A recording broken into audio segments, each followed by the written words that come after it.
We're now getting into the candidates running for mayor. We have great questions. We did a survey, and it was all over the city, and we got some terrific questions.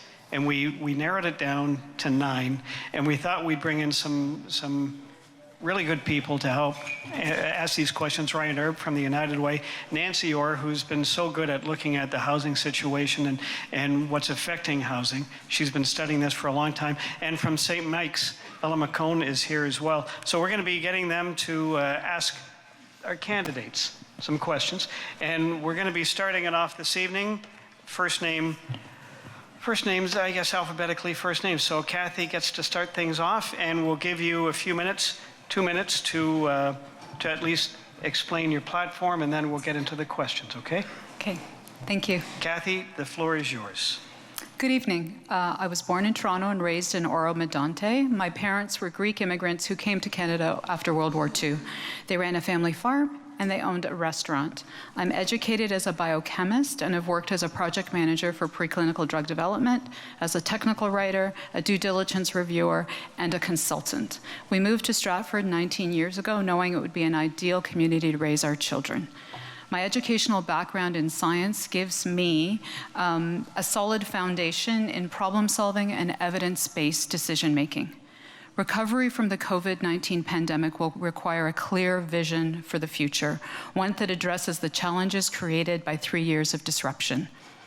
Recovery is not just about pandemic recovery, though. It's not the only challenge we face as a community. Housing, infrastructure, the climate crisis, geopolitical instability, and more add to the complexity of the issues that affect our community. My vision for Stratford is where every resident and visitor experiences a high quality of life. Live, work, play communities are sustainable and stable communities. They're stable environmentally, financially, and socially. I'm running to lead an effective council that is solutions-based and highly collaborative. During my time on council, I've been the chair of several boards and committees, and this has given me the opportunity to develop the leadership skills that I think are required to go from councillor to mayor. I was first elected to Stratford City Councillor in 2014 and re-elected in 2018. I've been a member of the Finance and Labour Relations Subcommittee, Heritage and Planning Subcommittee. I was Vice Chair of the Social Services Committee and Chair of the Infrastructure, Transportation and Safety Committee. I've represented Stratford City Council on community advisory boards, including Huron-Perth Public Health, Social Research and Planning Council, Active Transportation Advisory Committee, Spruce Lodge and Nonprofit Housing, Stratford Perth Housing Corporation, Gallery Stratford, and a number of others. A few examples of my leadership experience: I chaired the steering committee for Stratford Welcomes Refugees. I was a board member of the Ontario Municipal Water Association, and we were involved with projects about COVID-19 wastewater surveillance, and I co-authored an OMWA position paper on removing lead from water. My approach to decision-making has always been to read all the relevant documents, do additional research where needed, consider different viewpoints, and ask questions to make an informed decision. It's important to consider the opinions that come to council. However, I find it equally important to ask who is not at the table, who deserves representation.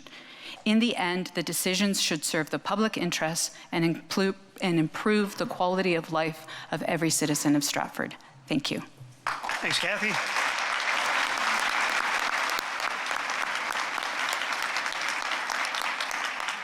And my error, thankfully Leslie and Gwen have me on. It's 3 minutes we're giving each candidate, so thanks, Kathy, for catching that too. Next up, Martin Ritzma, you have 3 minutes. Thank you, Eddie. Good evening. Let me share a little of my life experiences and how they shaped me and defined who I am. My mom and dad immigrated from the Netherlands post-war 1949 at the age of 19. Landing at Pier 21, Halifax, they journeyed by rail to Manitoba, sponsored by a farmer. My dad still says that he chose Canada because the soldiers were humble boys. 2 years after landing in Canada, they bought their first farm in Matheson, Northern Ontario. This is where I was born, and I am the middle of 11 children. Many family issues had us move many times. South Mountain, Eastern Ontario, was a defining location for our family. My mom died of ALS, Lou Gehrig's disease, at the age of 37 when I was almost 9. The youngest was 18 months and the oldest was 15 years. That same year, our dairy barn burnt and we lost everything. At 12, we moved to Kitchener and shortly after to a farm just north of Stratford. Catherine always reminds me that good things come out of the bad, and I think she was referring to me meeting her at Stratford Northwestern. The family problems continued with domestic violence, poverty, mental health issues, and CAS became involved. I was blessed to be taken in by a Mennonite family in our community. Catherine and I attended the University of Windsor, where we both played basketball. Post-university, Catherine began her law career, and I started farming and teaching. We have 2 amazing children. Benjamin and his wife, Lindsay, are doctors in Kingston, and Jillian is an emergency doctor at Markham Stouffville, and her husband, Cal, who she met in law school, is a lawyer. We have 4 beautiful granddaughters, Frances, Marion, Ava, and Lucy. Since my mom's death to ALS, I have lost 5 siblings to ALS and 1 nephew. This Christmas, we have lost a niece, Caitlin, to ALS. I've been blessed to have had a 37-year career in education, 21 years as a teacher, 15 as a secondary school administrator, and a year and a half at our board office. Coaching was a big part of my educational career at high school and university. Another amazing way to impact the lives of youth. I often told teachers that kids don't care what you know until they know that they know you care. We moved to our present farm in 1995 and were annexed into the city of Stratford in 2006. I have served on council for 12 years and as your deputy mayor for the past 8 years. Chairing the Planning and Heritage Committee for the past 8 years has been a very rewarding experience. I trust this evening will give you a deeper understanding. Thank you, Martin. Try to keep it to 3 minutes, and then we can get into the questions, and we'll explain that order in just a little bit. Last up from our candidates, Robert Ritz. You've got 3 minutes. How is everybody tonight? Good evening. My name is Ritz, Robert Ritz, and I'm running for the mayor of the city of Stratford. People are asking me, why are you running when you're not a politician? I'm running because I care about my hometown and concerned that our city has been labeled with the embarrassing title of Canada's most secretive municipality. This election is a great opportunity for change, with 5 open seats on council and no incumbent mayor. Without change at the top, council will continue to do the same old thing. I believe that a member of our past council should not be rewarded with a promotion to mayor because it'll just bring more of what we've had in this city. I'm the choice for change, a change to lead council with a transparent and engaged with the community.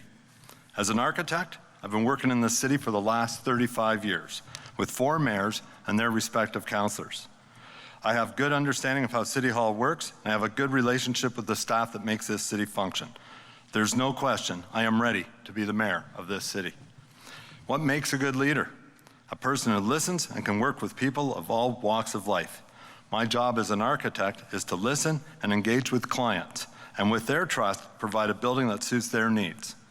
This same skill is important for the role of mayor, in that I have a client base of 34,000 people, a building committee of 10 councillors, and it's our job to provide the home that you, the citizens of this city, want. We have great opportunities in front of us, but we also have some challenges. Tackling these will require that all of us work together, and with someone at City Hall with a creative difference, someone who will be more respectful of citizens, more focused on working together and building trust, this city will move forward with respectful and responsible growth by making Stratford more sustainable, building more affordable housing, address and assist citizens impacted by addiction and homelessness, invest in a more resilient infrastructure, and develop the GTR site. We need to make sure our growth is fed by a healthy tourism and a strong, diverse economic base. I don't come to this race knowing all the answers, but I come with the willingness to work hard and to be honest and open with citizens. and to listen and consult broadly and deeply to make sure our decisions reflect the opinions of all of us. People value trust. That's why I'm running for mayor, and that's why I'm asking for your vote. I'm offering you a clear choice between the same old and a new direction, a change of culture and approach at City Hall. Get engaged. Stay engaged. My name is Robert Ritz, and I'm your choice for mayor of the City of Stratford. Thank you. Thank you, Robert.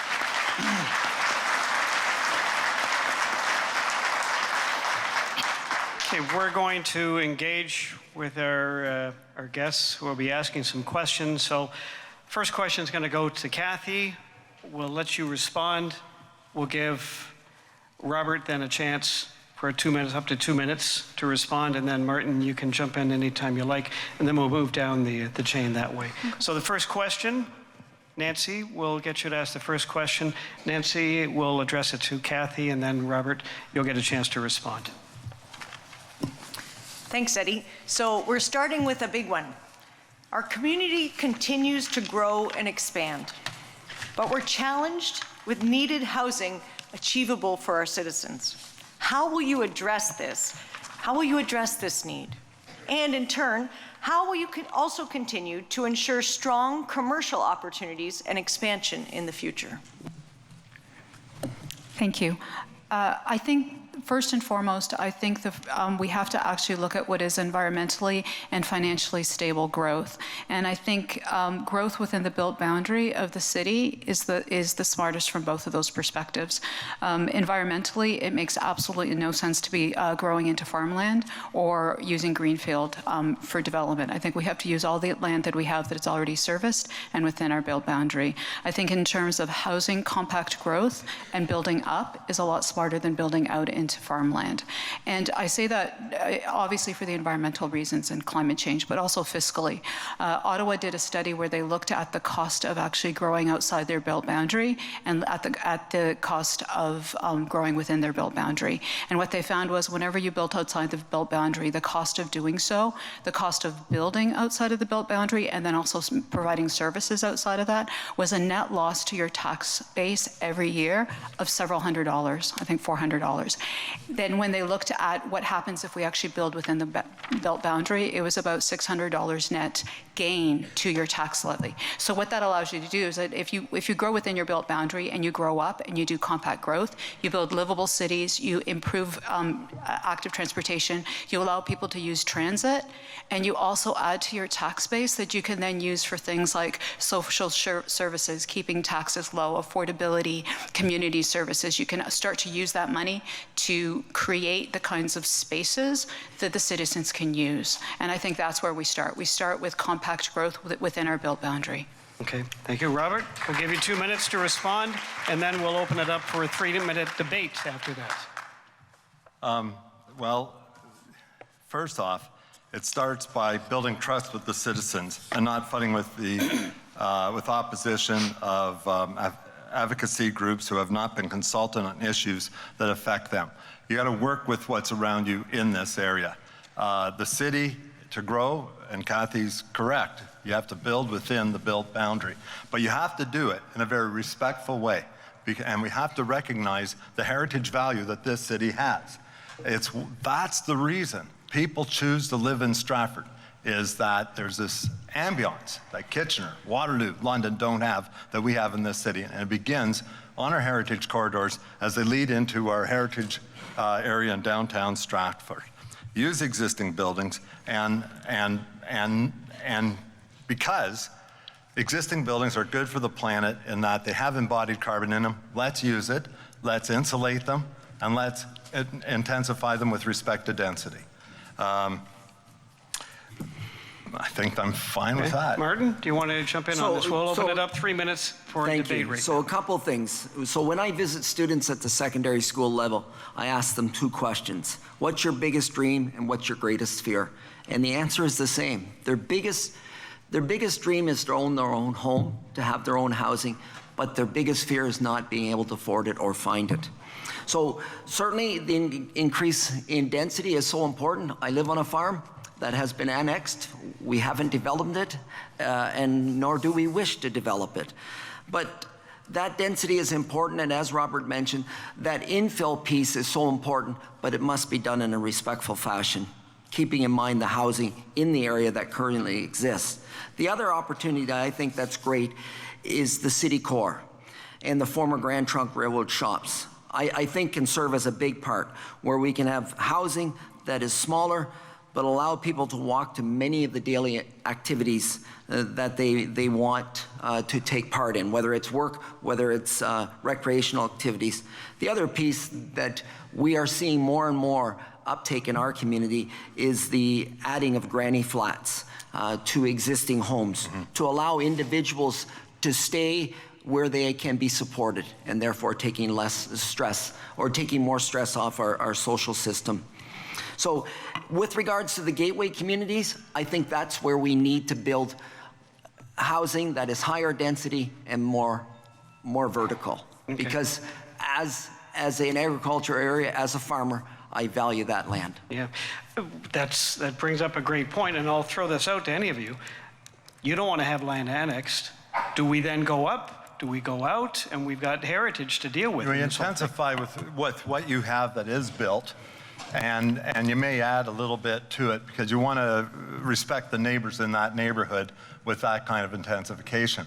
But the other thing is, I presented to this council, or this Planning Heritage Committee, an idea to build a apartment building and parking garage in downtown Stratford, and was turned down on that. Well, that's true intensification, building on land that we own as a city for additional residences.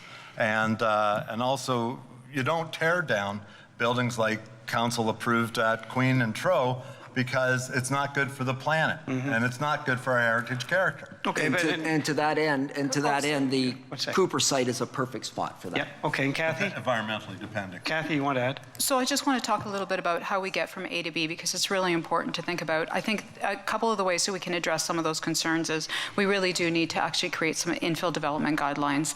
And we will have infill. Any way that you look at it, if we're going to build within the built boundary and if we're going to actually build up and intensify, we're going to need those infill development guidelines that make sure that whatever is built suits the neighborhood as much as possible. Okay, define intensify. So intensify means that if you have 1 unit per whatever square area, you do 2 or you do 3. So it's like if you go from a single family home to a duplex or a triplex, how do you make sure that you have infill design guidelines that actually help drive that? The other part is through the official plan, making sure that the official plan is actually updated, and it's coming up in the next year. Make sure it's updated so we identify those areas for growth so everyone knows what's coming. Okay, Robert, you wanted to add? Well, it sort of contradicts what you approved with Kathy. Martin was with the neighbors on the Queen Trove site where we're tearing down buildings, building brand new stacked townhouses along that strip with the potential through the official plan, a 6-story apartment building. Well, that doesn't really help the ambiance of the city of Stratford for people that come and visit. Well, we've seen that. Go ahead, Kathy. Well, I was just going to say that it wasn't the potential for 6 stories. It was site-specific zoning that would be 3.5 stories. And I actually will, official plan is 6 stories, 18 meters. But the official plan, it's the zoning, it's the site-specific zoning that actually allows what is going to be allowed there, and it's specific. So the other part is I will not apologize for that, for having approved that. I thought it was good infill development, and I think it's fine. We may come back to that. We may come back to that if we have time. We're going to move on to, that's the first question. We're going to get on to our second question, and we'll address this to Martin first from Ella, and you wanted to talk a bit about public transit. What are the largest opportunities for public transit in Stratford and area? And does the current system serve its intended demographic? That's a great question, and thank you. And from a student, that's an important question, and I'll get to that. So I'm extremely proud of the public transit system in Stratford, both our regular busing and the parallel transit system, and the men and women that serve our users. I am proud of the new transit hub away from City Hall, and it will become even more important as we develop the Grand Trunk shops. I am proud of the investment that we make into public transit. Whether you're a user or not, we all benefit from its existence. I think the system does serve our intended users. However, the pandemic has decreased ridership, but it certainly will improve. I believe that continued improvement can be made to expand our ridership. As a high school principal, I was so happy to see hundreds of students arrive safely to our schools on public transit. I like the work that our transit department has done to enhance the number of people that we serve through our transit on demand model. Our staff continue to respond to recommendations of our ridership to improve this program and other aspects of the system. I would like, however, to go back to a citizen-based public transit advisory board to continue to bring recommendations forward. I like what we've done to increase both the number of shelters as well as improving the bus shelter facilities. The installation of barrier-free shelters with solar to power electronic devices needs to continue. Our next big step is the electrification of our busing system. 15 seconds. Thank you. Okay. Kathy, we'll give you 2 minutes to respond to that. Okay, a lot of good things are happening with Stratford Transit, but one of the things that I recognized when we actually first moved to Stratford was that there's a culture here where the people who ride the bus are the people who are students, seniors, or people who don't own cars. And I think what we really need to do is actually find novel ways to get actually more people riding the bus and riding public transit. I rode public transit to go to work for years when we lived in Toronto, and everyone rode the bus, everyone rode the TTC.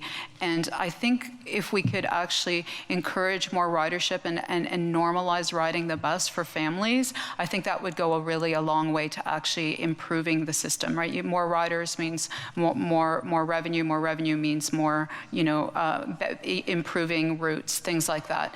And so I think one of the things we have to look at is there are some communities that are actually piloting free transit on the weekends.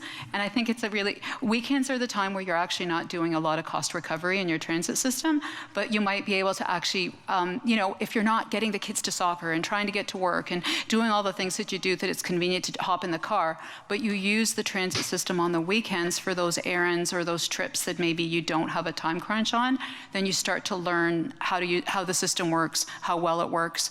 We went down to one car recently and I rode transit for about 4 or 5 months, and it was great. It worked really well for me. Would I have chosen to do so when I had my car sitting there ready? Probably not. So I think we need to actually shift away from a car culture into actually using transit, not all the time, but at least some of the time. And I think that's certainly good for our roads, and it's good for the environment, especially as we electrify. Yeah. We'll open it up for debate. Robert, did you have any response? Well, just an aside for me is I drove Stratford Transit buses as a student back many years ago, and at that time we had dial-a-ride transit. And I find with transit on demand, you have to go to a bus stop to be picked up. In dial-a-ride, we went door to door. So imagine you have your groceries, you got to walk to the bus stop, get on the bus. When you get off, you got to then walk to your next destination. Dial-a-ride transit is more convenient. I think we have to look at the convenience, because if you want to fill the empty buses, you have to make it convenient. You have to have more frequent times so that as in the TTC, there's one coming by every 10 or 15 minutes. And on off hours, maybe go to a different type of system. Okay. So yes, it definitely needs people's involvement to help us with the answer. With that in mind, what are the stats right now? Is ridership up or is it down? How is the transit on demand working? Certainly the ridership is down, but that's a reflection of the pandemic, and certainly it will increase. The one piece that I want to share with the audience that perhaps hasn't been discussed is the aspect or the transit connection system within our region, yes, where people can take a bus at a reduced rate into Stratford, whether it's for shopping, whether it's for accessing services that they need, or to work. And that is good for our environment. Individuals from Stratford can as well take that same service to as far as London and Kitchener instead of using a car. But isn't it kind of like and I'll get to Kathy in just a sec, isn't it kind of like Go Transit and Via, where it's not convenient? It's great that we've got Go Transit that's going to Toronto, it's now a 4 4-hour trip. Kathy. And so I would argue And that, Robert. yeah, one of the things that we need to look at is working with other levels of government and working with other regional governments, because we have little bits and pieces of a connected transit system, but we're not actually there yet where we can have frequent, all day transit that is connected, commuters even from Kitchener, Waterloo, or from London. We're just not there yet. Are we subsidizing it? It is being subsidized for the province it's a pilot project, so use it or lose it, everyone. If you really like that regional transit, you really have to start riding it.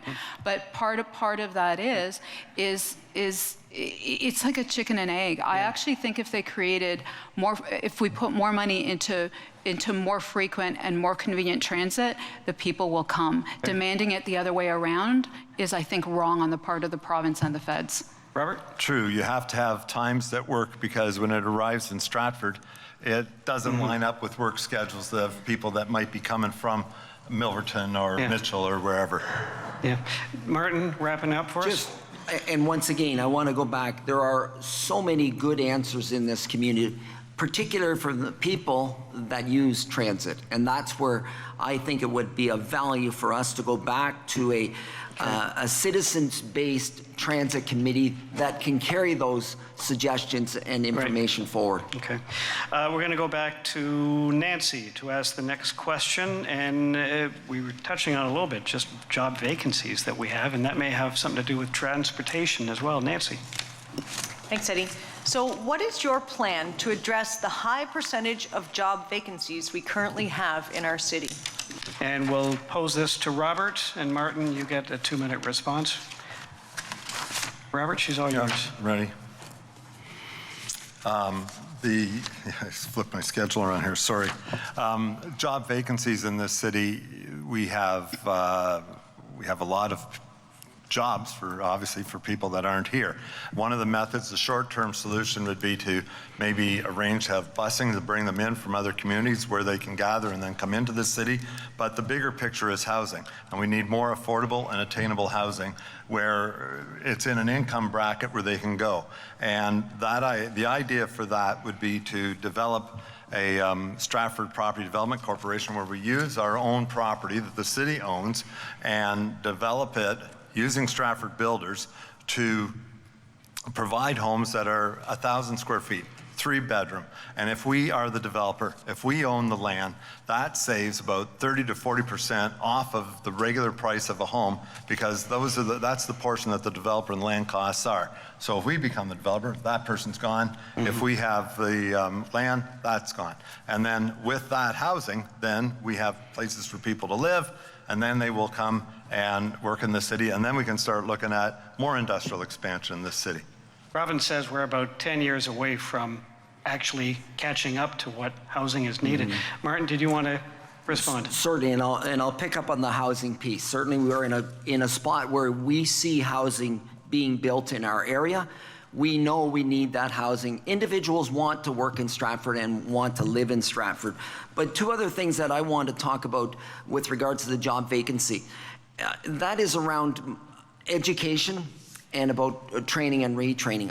I've been blessed in my educational career to encourage young men and women to take technical study courses so that they can go on and do apprenticeship and programs and see the skilled trades, which we are desperately in need of. We rely on skilled trade from immigration, but we need to promote skilled trades in our schools, and I'm proud that I've done that. The other organization that's so key in our community, maybe not heard of a lot, that responds to the needs of our community is that of the Technical Training Group, where this organization find out what the community needs, and then trains and retrains individuals for those jobs. Okay. Kathy, we'll pose this then to you. Is this the triangle where this all comes down to housing, transportation, and a living wage? Yes, and that's right on my list here. I was speaking. Yeah, I was going to say one of the conversations that we need to be having with our employers, and I think the United Way is actually the leader in this, and the work through the Social Research and Planning Council, is to talk to employers of what it takes to be competitive. And this is what it costs for someone to actually be able to live here and have a decent quality of life. And so should be the wages that you're paying, because it can actually be a bit of a vicious cycle if the city gets into the business of actually building housing to meet a need for a low-wage workforce. That's not acceptable either, because that's that becomes on the backs of the tax levy, and your residential tax base is subsidizing businesses that probably should be having a conversation about what it takes to be competitive in this area. Okay, Robert, you wanted to respond. The plan would be that it doesn't affect, my idea would not affect the tax base, because it'd be independent, similar to Festival Hydro, where it's a corporation owned by the city that develops the land outside of our tax base, and they have property that we already own. They would manage it the way any other development group would, only it's our land, and we skip the developer on our side of things with Stratford Home Builders building the buildings. Okay, Martin or Kathy? I was just going to say, Martin first. and then I'll we'll jump in here, and this might come along later on in our conversation, but we're in the throes in Stratford of working with a partnership with engineering, with a consulting firm, on a project to develop attainable housing.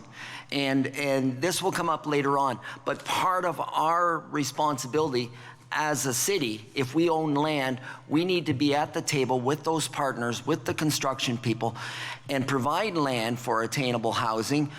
And if we're at the table and we're providing the land, then we get to dictate what type of housing is being built. Well, yeah, because, I see Stratford already building out past the Rotary Complex, and we're talking about homes, $800,000. Yeah. And it's okay. So I was going to say, and a lot of those homes, that the decisions around those homes were baked in long before a lot of us were actually on council. So we have to be looking to the future. So we really have to pay attention when the official plan gets updated coming up. But I would say that the city already has a really good track record of building city-owned housing on city-owned property, and I think we should continue that. I think the Britannia Street apartments are a really good example of what we can do when council decides to keep its own land and task city staff with actually building housing that is affordable. Because we get calls at the chamber office from people out of town saying, I'd love to work in Stratford, but I can't afford to live here. And I'm sure it's not just a Stratford problem. No.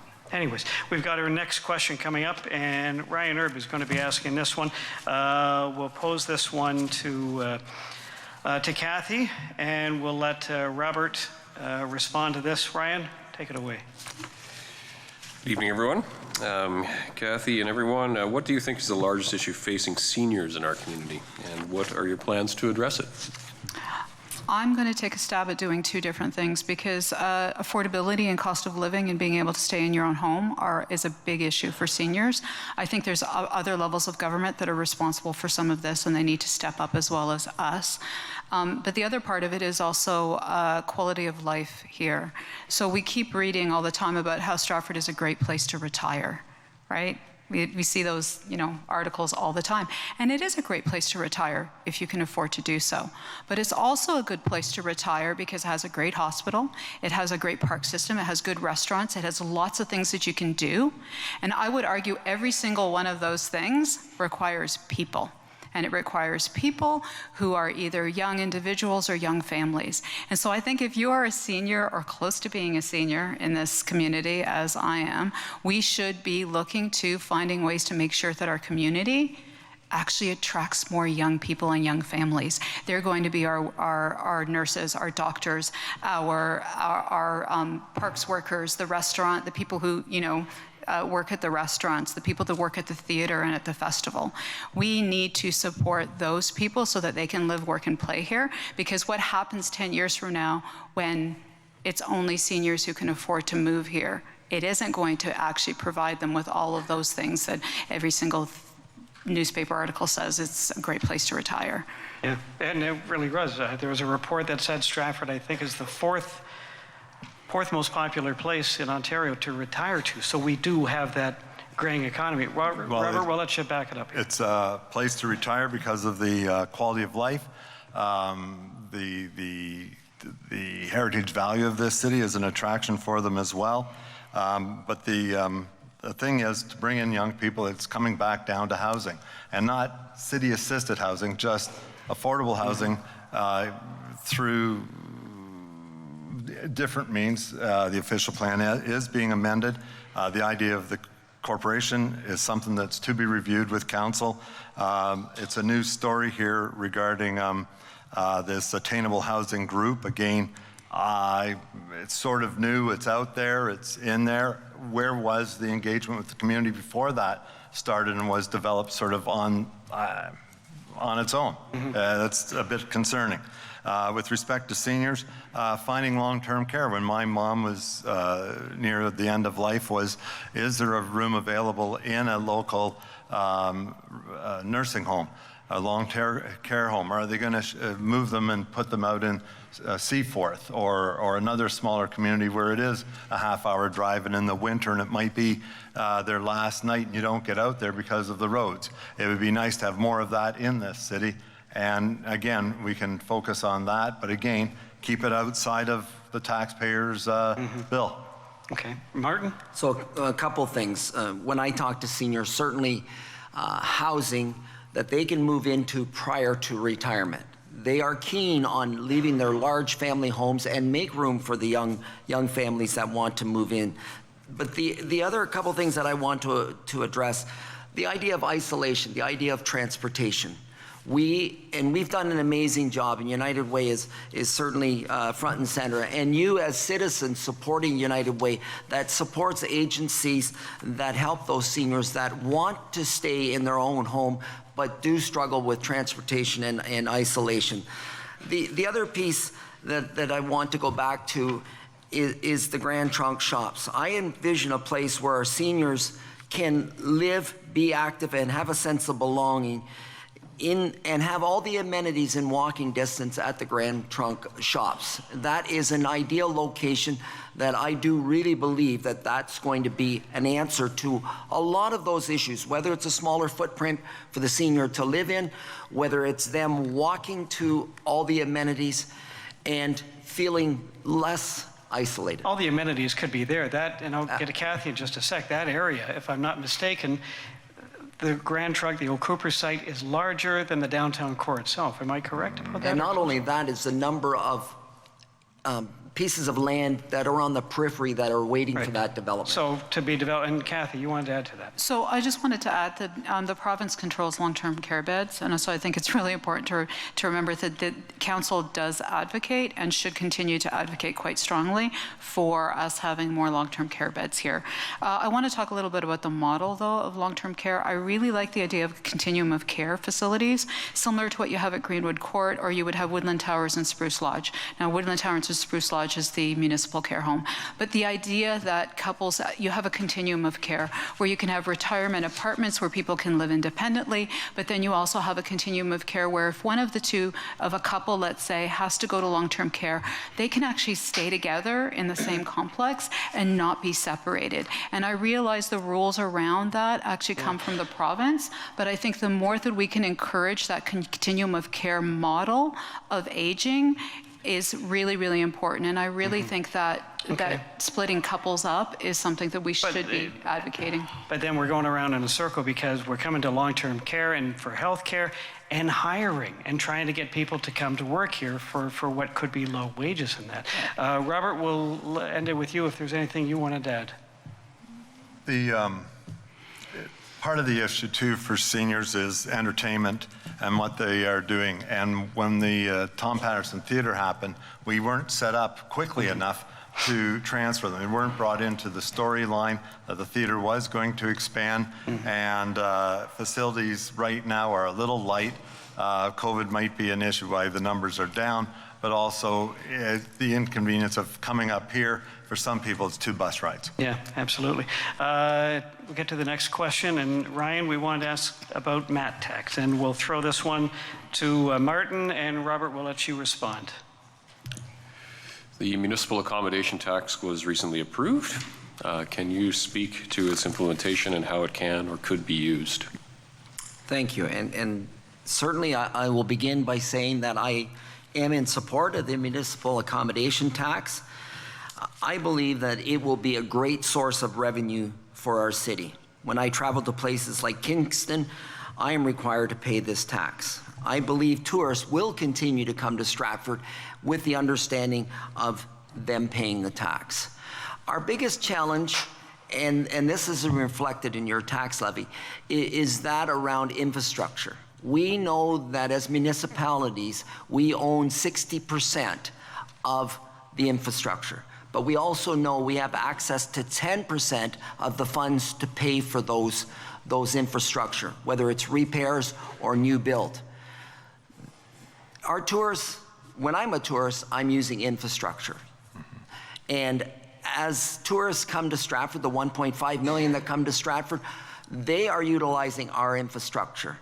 And those tax dollars, or that MAT taxes, can go towards covering the cost of infrastructure or supporting the cost of infrastructure, and then in turn reduce your tax levy. Robert, you wanted to respond? You've got 2 minutes. The issue with the MAT tax is the process again. Like when it came about, they didn't go out to the stakeholders, the B&Bs, the hotels, and you get this kickback of citizens that are upset with the tax. And the process, they brought them in at the very beginning, explaining what it's all about, why we're doing it, how it's going to help us with cost of infrastructure, et cetera, the shortfalls. They might have been on board and they would have owned it, because when you work with somebody to help make a decision, they will own the decision with you. Well, Kathy will throw this, because with the MAT tax, a lot of people are questioning, if it's 4% now, how do we know it's not going to be 6% or whatever the next year? And how, do we know how the funds will be administered? So back to answering the question that was posed is that we have the MAT tax, it's 4%. Half of it has to be by legislation, provincial legislation has to be spent on tourism marketing, so that's fine. The other half is where the MAT tax, like all other fees to the city, garbage, parking fees, development charges, permit fees, even the gas tax that we get, those all have to have a reserve fund that actually where that money goes, and they have to have a very defined reserve policy that outlines how that's going to be spent. And I think that's really important, because that's the stage we are at right now with the city, that we are developing a reserve policy on how that money is going to be spent. And it's a really great opportunity to start to look at the kinds of things that we can spend that money on and be very prescriptive and proactive about it. And so it can be things that are both good for visitors and residents. It can support both. And so I don't know exactly all of the different ways that money can be spent. That's a conversation we're having right now, and we should have with the community. But I do know that it offers a really great opportunity to do some really great things for the community, whether it's around community services, whether it's around parkland, whether it's around housing, whether it's around roads, because the tourists use the roads as we do, and some of them are a little rough. But we have a really, I know, John Street, yes, I know, I rode it on my bike last week. But I think this is important. It's a really great time. And this is the other part. Once you have a reserve fund and a reserve policy, when it comes to budget time, you know how you can spend that money, right? Does somebody administer, because if it's 4%, is there an administration fee? So it may be 3%. Well, I think part of the thing is that I think you have to think is all of these is staff time. How do we look at that? And does somebody administer the administrator? Does that make sense? Well, I guess you could ask the same question around our parking fees and our parking officers and our permit fees and our permit officers and all of those. Yes. Okay. But how many people? Robert first and then Martin. How many citizens are involved in the process? Like this stuff's happening at City Hall, but how many people that are stakeholders in this? Where's their involvement? And that's what I'm looking for. There should be more citizen engagement here. The people that are going to be affected by this tax. Martin, we'll let you wrap it up here. Yeah, and certainly I'm going to touch on what Kathy just mentioned there. Our staff is a trustworthy staff, and full disclosure will be part of what they do. The policies will be developed, and it will fully disclose the amount of money coming in and how it's being utilized. It's engagement after the fact. Okay. Next question. Ella McCone, did you want to ask this one? And this is about emissions. And I'm sorry, we'll throw this to Robert, and Martin, you'll get to respond, and then we'll open it up for debate. Sorry. Do you believe emissions reduction targets of 30% by 2030 and net zero by 2050 are enough? And what steps are you intending to take to better implement the greenhouse gas reduction plan and the One Planet Living principles in Stratford? Are they enough? Well, we should probably be there already because the planet is, we're going a little far the wrong way, is my personal belief. As an architect, our Architects Association decided their systems were at end of life, and 10 years ago, and what we've done as an association, we revamped the building to the point where we are almost off the grid. We are not carbon fueled at all. Our energy bill for a 24,000 square foot, 3-story office building was $46 in the month of March. As a city, we should lead by example with the buildings we have that have equipment that's coming to end of life. And part of that process is to replace it with non-carbon fueled appliances, and also insulate and upgrade windows and tighter air filtration on the building. And that's the way to solve the problem. So if we lead by example with our many houses that we own and show the citizens how it can be done, then the citizens will jump on board and join us in making it work to help the planet continue, and that my grandchildren can live on a planet without wearing a mask full-time, giving them oxygen. Okay, Martin, you've got 2 minutes. Yeah, and so your question, it depends on the population you ask. I was at a youth rally with regards to climate change, and one of the banners said, "We are effed." Yeah. Like, we are in trouble. And so that depends on who you're talking to. But I want to go back to solutions. And I believe the municipality, and we are taking good steps. Do I believe it's enough right now? No, I don't believe so. But municipalities need to make the work and the investments of reducing greenhouse emissions part of their annual and long-term budgets. We have to build it in. We have to continue to employ individuals that will carry that work forward, and that is their responsibility. It's not part of somebody's many tasks, and it might sit on the corner of the desk, and it might get attended to.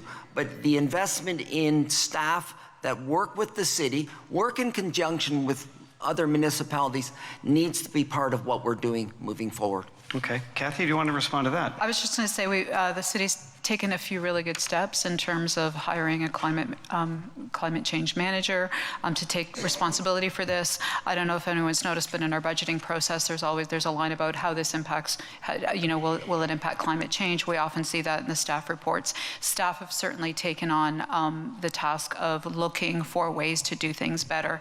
I think that, we do need to, I think wilding is a really interesting idea where you just let things grow, but then the public doesn't understand why you're letting things grow, so then we need an education campaign on, we're going to cut less grass because longer grass is better for the environment. Fleet conversion to electrical, that's important. New buildings, any new buildings the city builds should actually be built to net zero, and any building we're renovating should have all of those things built in.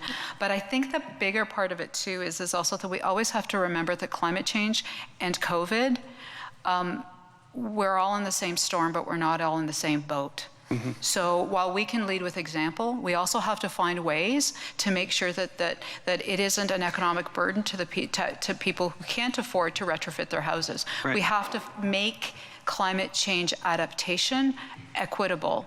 Right. Can we climate change, the wartime homes, the heritage buildings that we've got downtown? How do you do that without changing those around? Well, and I believe that's where the individual comes in. And once again, it depends on that individual's capacity to do that. And sometimes we have to incentivize. At what expense, though? Because yes, yeah, exactly. And so on a personal basis, I have geothermal, and I could afford to do that. So I don't use oil. We are set for a solar panel of 20 units on our barn. Not everybody can do that, but I think individuals can do the small purposeful things, whether it's a small unit on their home, and I believe that the municipality needs to support that and be actively involved in trying to cover the costs or help support the costs for people that want to do those good things. Right. Well, I'll use one example, and Robert, you might be able to comment on this one, is the old oven crate. We used to call it oven crust because it was so hot in there. But it would cost so much to refurbish that hospital, that building, would it not? Well, new construction and renovation construction costs are about the same, but you save the embodied carbon by not tearing a building down like Avon Crest, and you can make it energy efficient, throw panels on the roof, and the deal is that the money you save on carbon fuels, and they've gone up in price, is what makes it affordable to transition over to something that's more sustainable. Right, and the last word to you, Martin. Absolutely, and we need to change our mindset, our philosophy. We need to see caring about our environment as an economic benefit and not a burden. Okay, good stuff. Nancy, we'll go back to you for the next question. This will be addressed to Kathy with Martin to respond. It's about the cyber attack. Thanks, Eddie. So regarding the June 2019 cyber attack on the city, how well equipped do you think we are to deal with future attacks? I would like to say that I have a definitive answer for that, and I simply don't.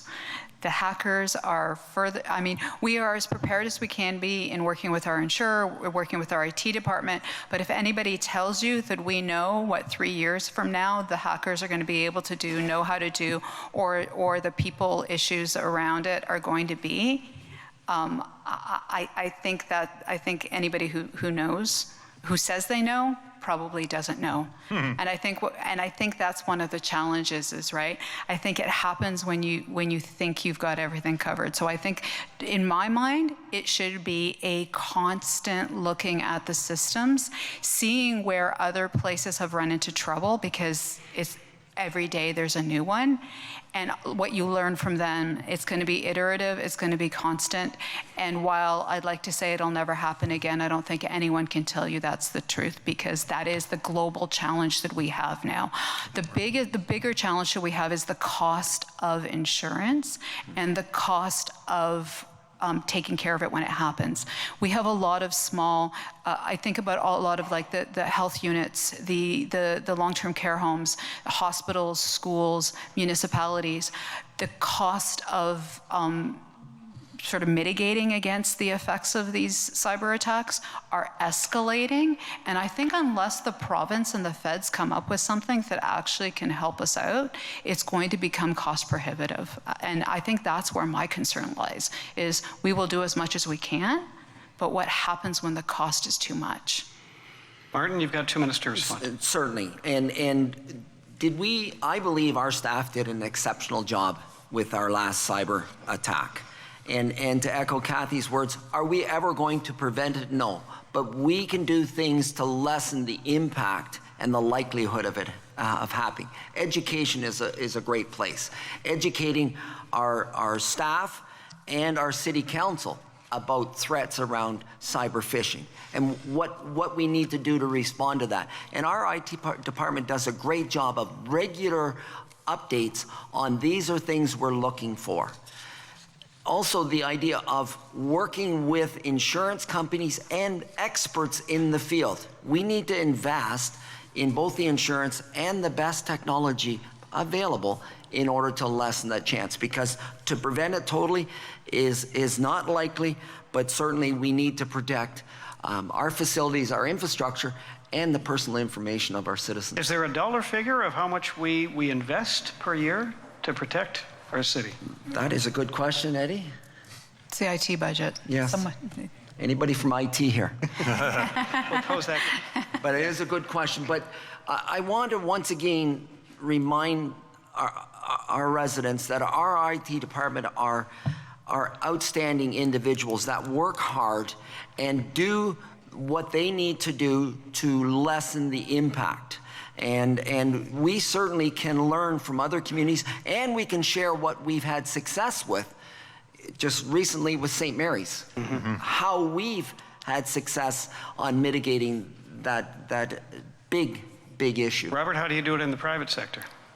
How do we do it in the private sector? Well, we're not as big as the city of Stratford, so our vulnerability isn't as great because there's so many people online, and with respect to the city of Stratford staff, as an outsider that uses city staff, there's a lot of, I'm finding, clarification, make sure it's you. We changed an email address. We could not get into City Hall anymore, but I expected that, and I was fine with that. You know, it was good. I actually thought the city did a great job on that with staff, and the cost wasn't all that expensive when you look at it in hindsight and compared, and it's going to happen. It's a global, it's an international issue.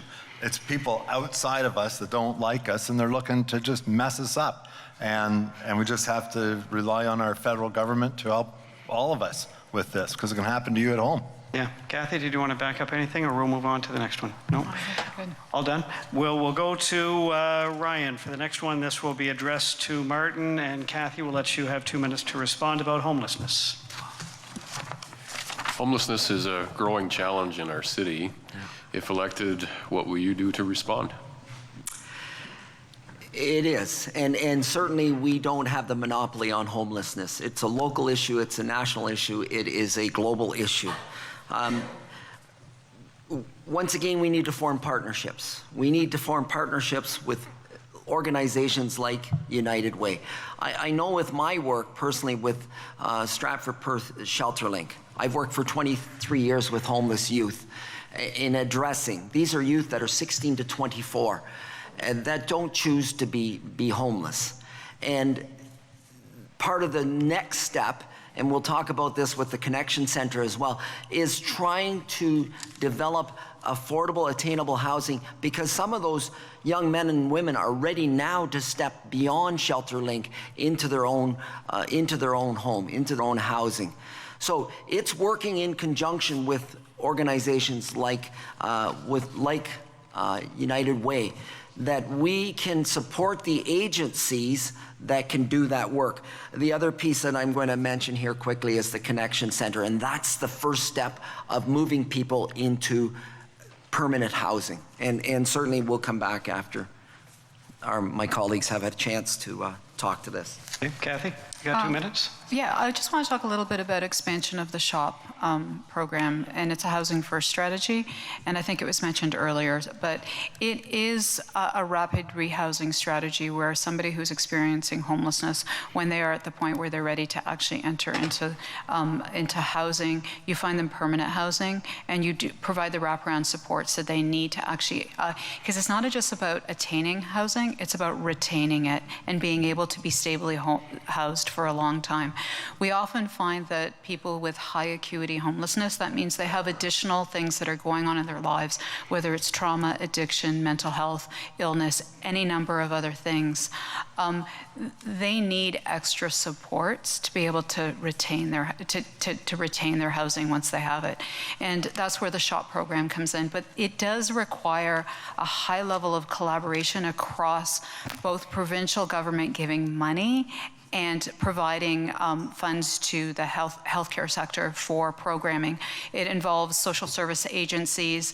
It involves our social services staff at the City of Stratford that have the outreach workers that have that continual relationship building with people who are experiencing homelessness. But I think the other part is it requires us to talk to citizens about homelessness so that they actually understand what's involved.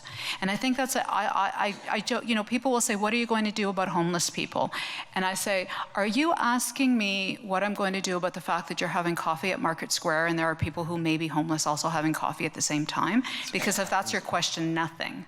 Because they actually are, they have as much right to sit with their friends at Market Square as everybody else.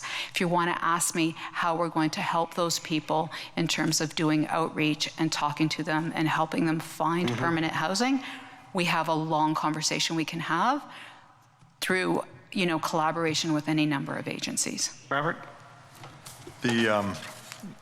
Again, go to the people, the experts, the frontline service staff, citizens with lived experience that, engage with these people. And if we do that, have a task force, a mayor's task force to get into it, bring in citizens to know what it's all about, to expand the dialogue and to let everybody know what's actually happening, what's going through their minds, what do they think about with respect to what am I going to do tonight, where am I going to sleep. I know the city of Stratford does take care of the people who are experiencing homelessness. They will always have shelter in this city if needed. And it's going to the people that are involved to help come up with the solutions. But we're seeing it more and more now, and Martin, we're bringing this up just because we're now seeing people on the corners that are holding signs. We're Yep. seeing, tents being set up behind the bus depot. So a couple things there. One, we need to build relationships with those individuals. They've been marginalized. They've been harmed at some point in their life. And it's more than being homeless. It's addiction. It's poverty. It's all those unignorable issues that we address so well in our community. And so we need to build relationships so they will take that next big step. We had an individual in Stratford that was 1.5 years living rough. Through the Connection Center, took the chance of stepping in, and at one point decided, yes, I am going to live in a motel room. Okay? The other piece that's so important is the proactive work with the outreach workers. And I know through the shelter, Stratford Per Shelter Link, we reach out to boys and girls, young men and women that are at risk of being homeless and try to sort things before that homeless piece does happen. But in the end, and I don't have to say this to Stratford, it's responding in a respectful, dignified fashion. Okay. This deals with mental health, I would imagine. Absolutely. Yeah. Anybody else want to? Oh, sorry. Yep. I ran into somebody downtown, a guy I know, he had a rough day busking, and he said, "Hey, Robert, I haven't had a meal in 2-3 days." I said, "Have you gone to the Connection Center?" And he said, "Is that local?" I said, "No, it's at St. Paul's Church."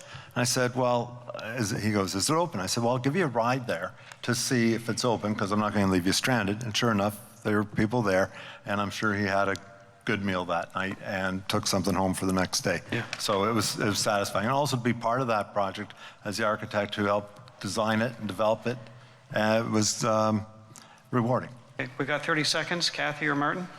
Oh, I was just going to piggyback on the idea of lived experience. I think it's really important. I think the Social Research and Planning Council has done quite a bit of work on what you call as participatory research, where you make sure that you ask the people who are going to be receiving the services what they need, what they want, what they're hoping to get from it. And it's that idea about building dignity into the process and making sure that people feel safe in having the conversations around that. So I think it is really important that we engage people where they are and when they are ready. Well, you've got Ryan Erb right here. Nancy's also, so important with what's going on with housing. So great people to talk to afterwards as well. We've got, we'll try to squeeze in one more question before the audience gets to talk to you privately when you go to your respective tables and that.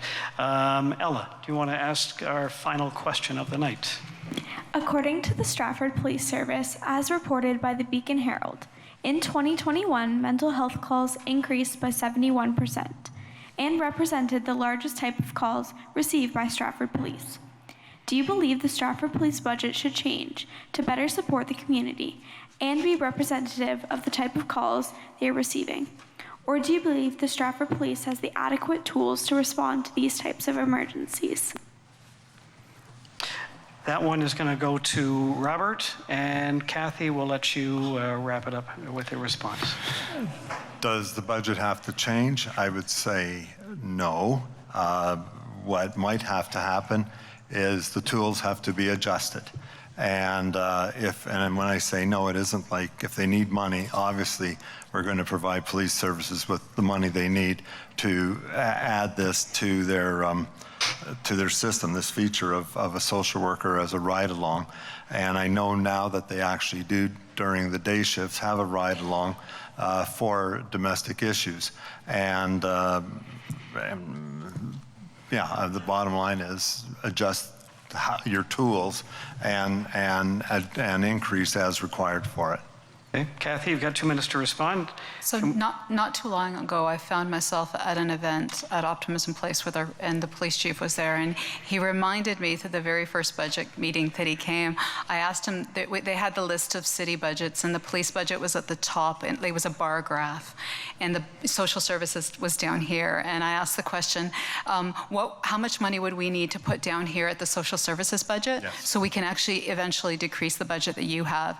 And he remembered that as actually a really good point. And so we had a really interesting conversation about policing and how it's changing. And I honestly think that we have to it's a two-part question. The first part is, how do we actually put money into social services and community services so that we can actually deal with the upstream causes of why people are actually, finding themselves interacting with police? And once we do that, that's a long-term plan, because I think it starts early. But in the meantime, I think the police services do have to look at, I think officer training is really important so that they know how to do de-escalation. They can recognize mental health calls.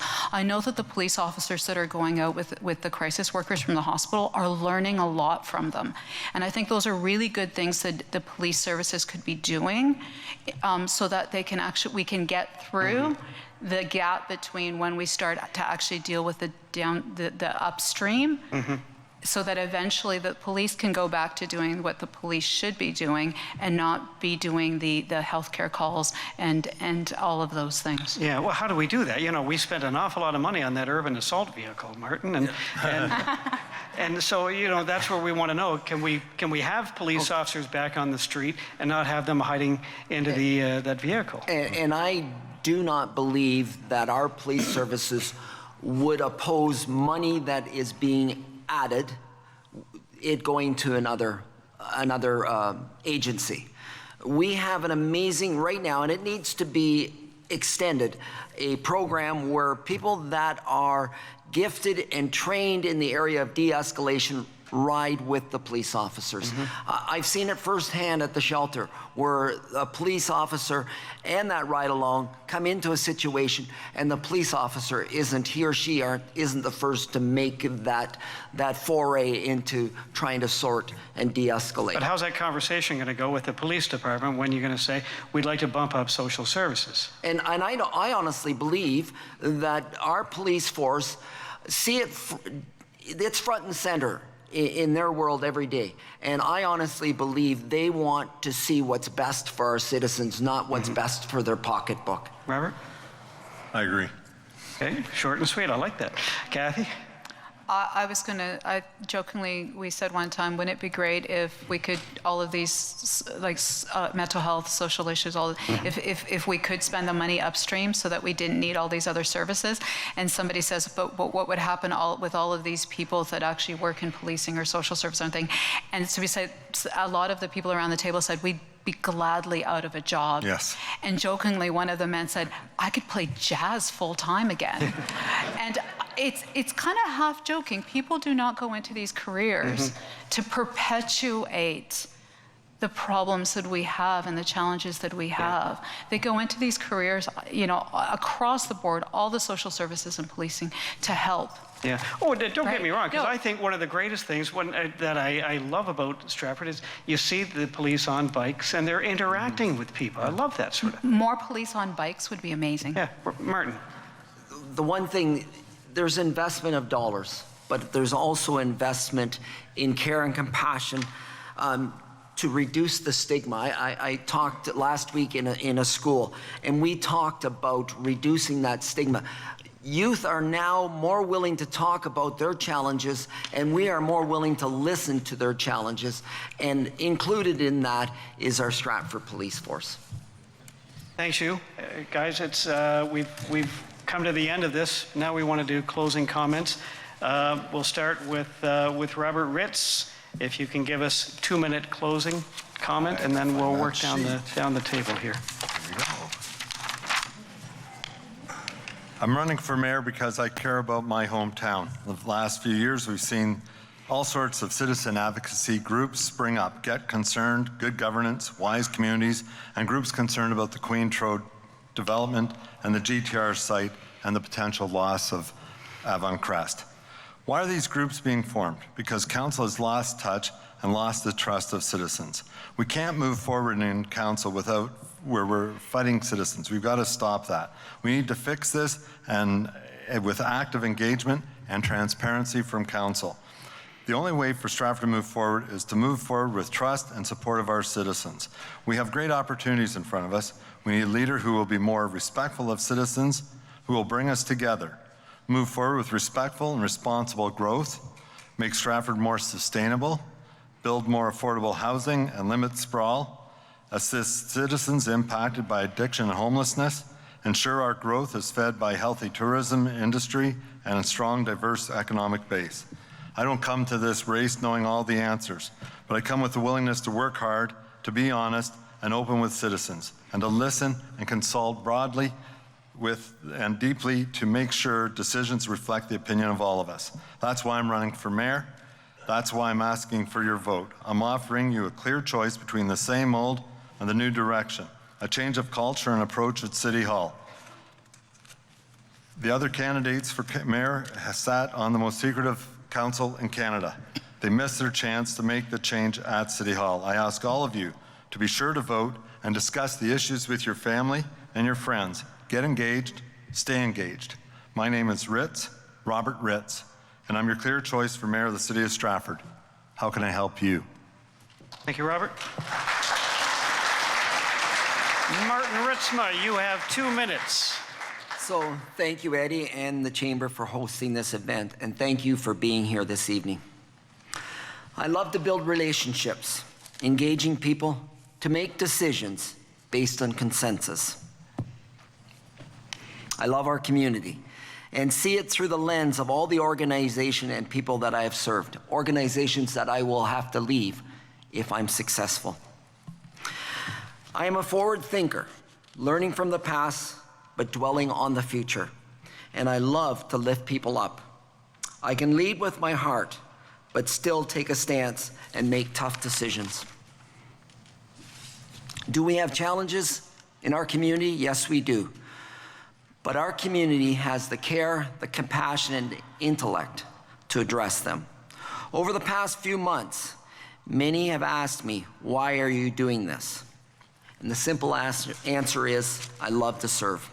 Looking out at the people gathered here tonight, I see people that I have taught with, cried with, laughed with, shared with, volunteered with, failed with, and succeeded with, but most important, I see people who I want to serve, and I would be humbled to serve as your mayor.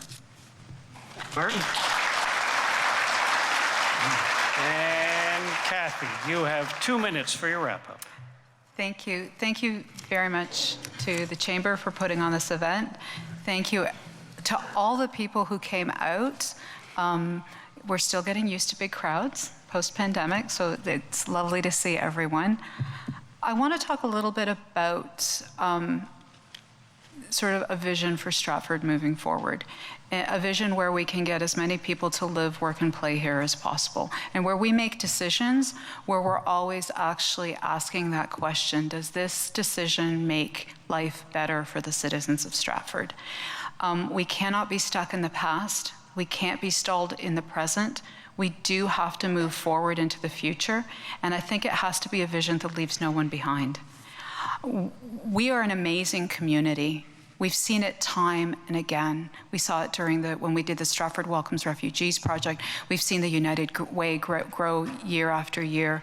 We've seen how we came together during COVID and we got through a very difficult time. And I actually think the challenges that this community has are not that great when we all start to work together on a common vision, and that's what I would like to bring. I will actually, I had a conversation at my yellow bench with a young mother who was going by with her kids in a stroller, and I said, hi, my name's Kathy Vasilakos, I'm running for mayor, ask me anything in real life. And she sort of stopped, and we had an amazing conversation about her kids' school, about the secretary at the school, who everybody loves, I won't name her and embarrass her. And then the woman stopped me and said, thank you for stopping me. I said, no, thank you for stopping. She goes, you know, no one's ever asked my opinion before. And so I think what I'd like to bring and continue as mayor is to continue that conversation, not just with the people who have the time, the energy, or the wherewithal to show up to City Hall, which can be intimidating, but I'd like to go out and actually make sure that we cover the opinions and ideas of all of the citizens of Stratford. Thank you. Thanks, Kathy.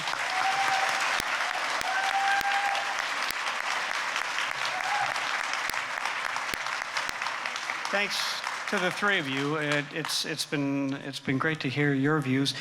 All of our candidates are going to be sticking around. They're going to be going to your individual tables to answer your questions as well. Thanks to our committee, our panelists. Ella, you did a phenomenal job tonight. You had a good time doing that? Ella McCone. Nancy Orr, Ryan Erb, thank you so much. Thanks to our sponsors, the Huron Perth Association of Realtors, Scotiabank, Orr Insurance, Fahm & Company, Dunphy Burdett Lawyers. Thank you, everybody, for being a part of this evening. Have a very pleasant evening. Thank you.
This program is brought to you by Ignite TV.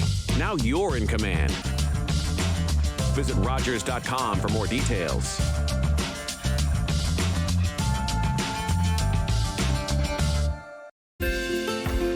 Call the Rogers TV viewer response line. Email us or connect with us on social media. I did it. I need it. The hero gave it. And I am alive. As an organ donor, you can save up to 8 lives and enhance the lives of 75 others. Please go to our website. Pledge a gift of life. You'll be glad you did.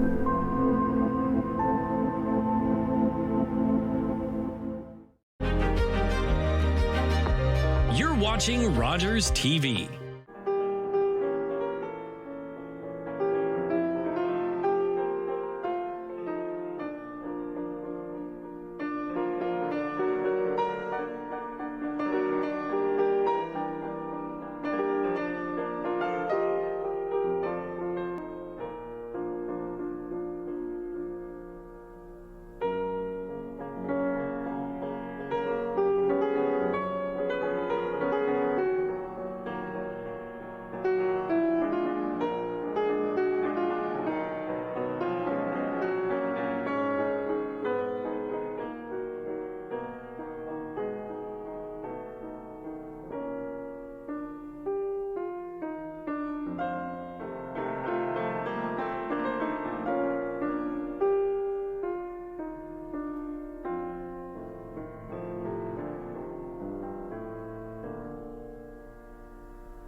Stingray Music mobile app.